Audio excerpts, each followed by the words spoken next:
Good morning. Welcome back to the channel. This is my haul from Rose City Comic Con. I had the luxury of being able to go ahead and sit for Hero Initiative and help Phil Hester and Andy Parks a little bit, not much. Didn't get them lost to the panel that they had to go to, and got them safely back to the table. So it was a lot of fun. Rose City has always been a letdown for me as far as guests and everything like that. So expensive, $20 to park, just ridiculous stuff. But you know, once you get around the group of people that you enjoy being around, it's great. Like Steven and Andy and Colin and just Ken, Jared, Danielle, all those people. It's what makes the show more so than the show. And that's where a lot of the other, the cost, yeah, is one thing, but being able to hang out is a lot of fun. So, especially when you get to talk about who you saw and what you got, everything like that. It's always great. Especially thanks to Jared and Danielle for letting me know some of the people that were there yesterday, because Rose City did such a horrible job at promoting some of the awesome guests that they had, like Michelle Fife, Doug Wagner, Kurt Burdick, all these people that put out this great stuff, these indies that just kill it on their stuff. And Rose City is more interested in getting the Lego YouTuber there. So, all right, enough of my rant about it, the pros and cons of it, but it's the people that make the con. The con is a con. So anyway, on to some fun stuff that I got. This I found PC Pacific Comics in the early 80s. It was a very crazy time when all the comics were starting to, publishers were coming out of the woodwork, but PC always stood head and above the rest for me. It was started by two brothers, I think the Shanes. And this is one of the things that they did, and it's from old newspaper strips. Kind of cool. Very awkward way to go ahead and present it, but it was in the newspaper, so really cool. Most of this stuff was about $1. I didn't pay anything more than like $3 for a comic. So anyway, this is cool. This is another oddball thing. Dead Spawn, and I don't have too many of these, but it's just printed. Here's your stories. You get posters. Then you get your strips. There's so many different people in here. These are really cool. And so yeah, there's your strip. And so a lot of really great stuff in here. I haven't gone through it yet. Still trying to almost even wake up from yesterday. This is really cool. So this is everybody that's in there. So yeah, really cool. All right, so on to why I picked up some of this stuff. I don't really collect the Zenescope, but really cool Greg Horn cover. So, and I think it has to do with some sort of tabletop gaming. So I have to look at the illustrations inside. That's kind of cool. Sebastian, no, this was $1. Harkens back to the old Vertigo stuff. So that was cool. Oh, when things are $1, you buy things that you're like, why do I buy them? Well, that's this. First preview of Darkhawk. This says it's the third appearance of Rocket Raccoon. Maybe, but it's a Marvel Age I don't have, so it's kind of cool. Death Dealer. Yeah, it's a cool cover. I mean, it's Frazetta. How can it not be? On another superhero catalog. Can't remember whether or not I got this one. So, my FOMO is real when it comes to spending $1. So I picked this one up as well. I love Judge Anderson a lot. I like Carl Critchlow too. So, this may end up being pretty good. I don't remember seeing this one. I guess this is the retail incentive. Now that I just look at it, I didn't even see that before. So that's kind of cool. It's most likely a 1 in 10 or something like that. This one, I didn't see it. That's another thing to pay attention. It's kind of beat, but whatever. I really like the Kaluta cover, but yeah, I'll be looking for another copy. It's just a little bit too over. I don't mind some damage, but that one's pretty bad. Crypt of Shadows, number 4. Cool cover. Some Zombie Tale stuff. And look at that list. Wade Giffen. Yeah. Those are cool. So this is an issue of Death Valley. Love Bendis' crime stuff. So, I don't think I have this one. So, yeah.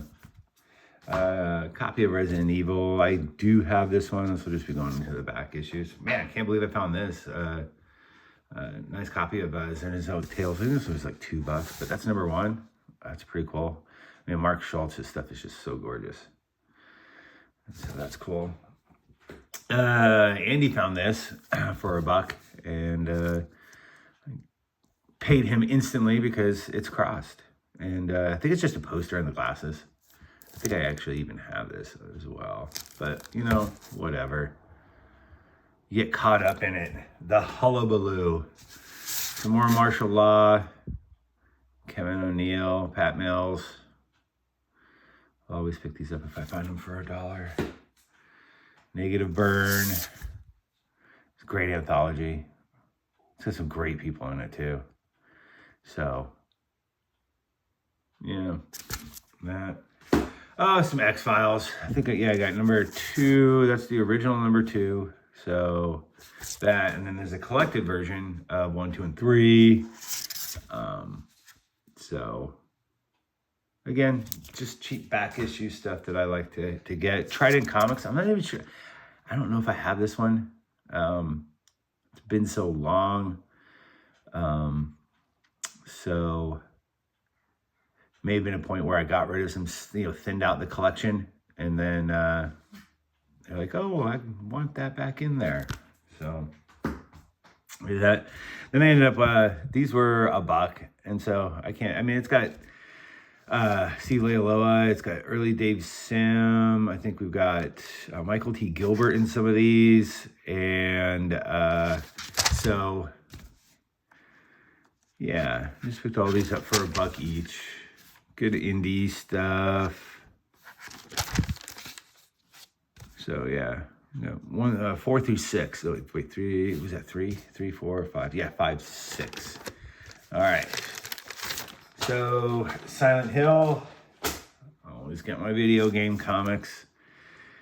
I'm paying $1. Would not have liked to have paid that. Cheap Steve says no. Whoa. I'm going too fast. 2 great Dr. Spectre covers. And those painted covers. Just so awesome.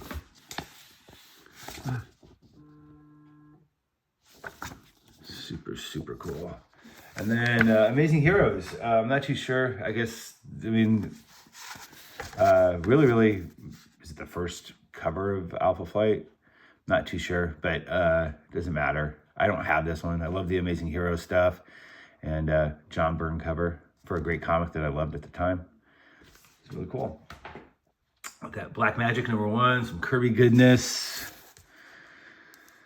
So I'm pretty sure I have this one, but this one's in a really decent grade. So maybe swapping that out.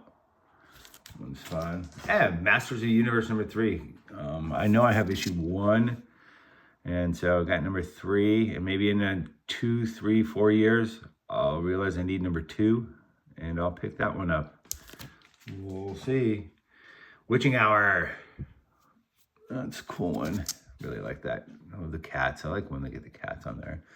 Color of the Dead Black. That's a provocative title. So that one's cool. I just random picked this up. Captain America and the Falcon. It's a square bound. Not really great condition, but still really cool. I love the Black Power aspect to it. That's really great. So it's a lot of fun. And then look, more Atlas stuff. These are the later issues. These are the ones I don't think I have, like issue 3. So one day I'll figure out exactly which ones I need. And I don't think I had Kid Cody, the one Western one. I know they had a war one, but I don't think I had that one. So this is Phoenix number 3 and number 2. So I know I have all the Phoenix now. that definitely. And this is going to be all the Scorpion too.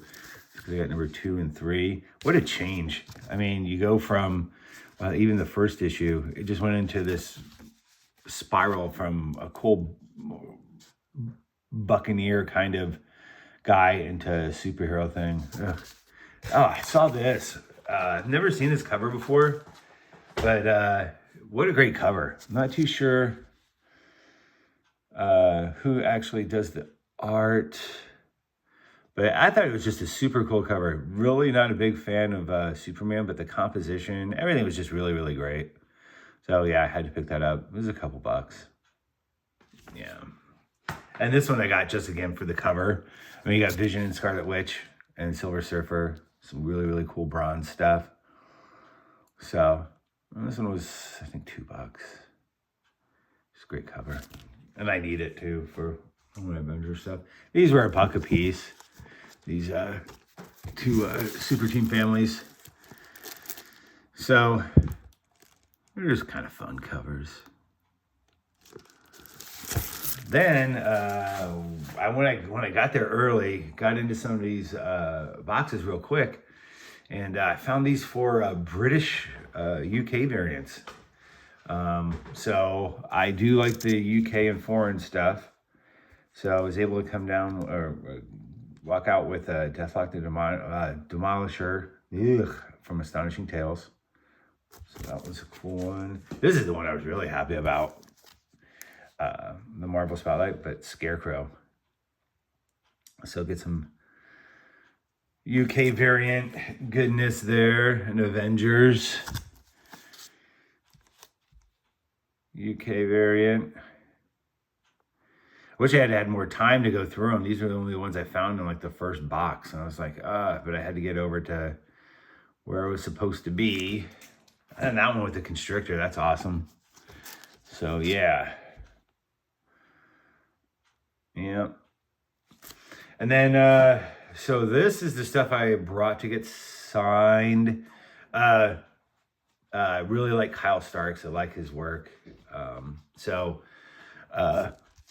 Yeah, so we got a Mars Attack signed. A couple of those. Super, super fun guy. Really liked him. It was nice to chat with him. And everything like that.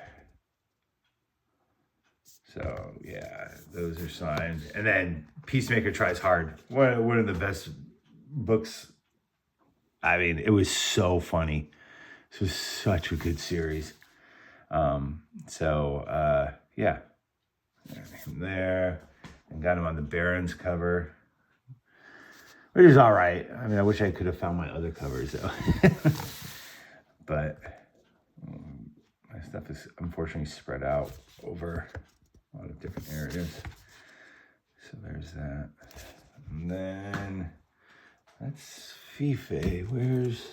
Oh, and since I want to spend a little money with Kyle, picked up a Where Monsters Lie. He's on the inside of that. Right in there. So, yeah, super cool. All right, so got those, and so got to talk with Michel Fife, super nice guy. Wham, just so cool. So I ended up getting his Bloodstrike stuff signed, part 1, 2, and 3. It was really, really cool. And then the one issue of Copra, yeah, had him sign that down there. He's a super nice guy, man. Yeah, he's one of the reasons why it's so fun to go to those places. Then this is the stuff I got signed by Phil Hester and Andy Parks. I had 2 copies of Green Arrow signed by Matt Wagner, who did the cover art. So that was kind of cool. So it's triple signed. Kind of hard to see Matt Wagner down on the bottom on that one, but there we go. So we got Hester, Andy Parks, Matt Wagner. So maybe one day Kevin Smith, who knows, crazier stuff has happened. So then I have 3 pieces of original Phil Hester art for Swamp Thing. So I didn't really go crazy with the Swamp Thing stuff. I mean, it's cool to get some Swamp Thing stuff signed. And I picked out a couple cool covers that I thought the signature might look good on. So those are the 2 covers that I chose there. And did that. Then I had these foil covers.